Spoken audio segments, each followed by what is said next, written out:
Troy, last week you took a look at the Green Bay Packers, obviously a very good football team. Another good one this week as the New Orleans Saints travel to Tennessee to take on the Titans. And this is a team that really looks to be rounding into form after an ugly loss to the St. Louis Rams.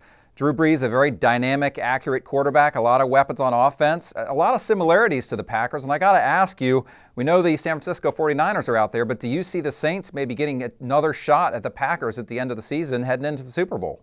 Well, they sure could. I think right now, looking at the NFC, I think the first-round bye is going to be important. I mean, it is every year for the most part. Of course, the Packers took the hard road last year, not only having to play in the wild card round, but also having to do it, on the road right on the way through the Super Bowl. But looking at the Saints, I have a lot of respect for them. I just think they're a very seasoned team. Obviously, having won a Super Bowl a couple of years ago, I have great admiration and respect for Sean Payton, and of course, the year that Drew Brees is having.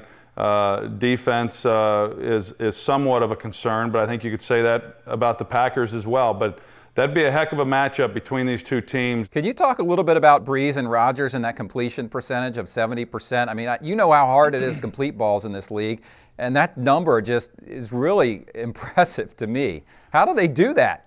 Well, for a few reasons. One is they're very accurate with where they're throwing the ball. And, having the opportunity, one of the things that I enjoy about my job is I get a chance to go around and watch these guys practice, and watch the teams practice. And I remember a few years back, I went to New Orleans and I was watching Drew Brees, and here you've got a guy who's tremendously accurate with the football, and he was throwing the ball in areas to making his receivers adjust to the football, whether it was back shoulder throws or throws where they had to go down low in front of them to catch it. Without anybody defending these receivers, that's where Brees was putting the ball, and he was getting his guys acclimated to making adjustments with the ball in flight. And that's what we're seeing, whether it's from the Saints or certainly from the Green Bay Packers. We see it from Tom Brady. These quarterbacks have gotten so adept at putting the ball where the defender can't make a play on it.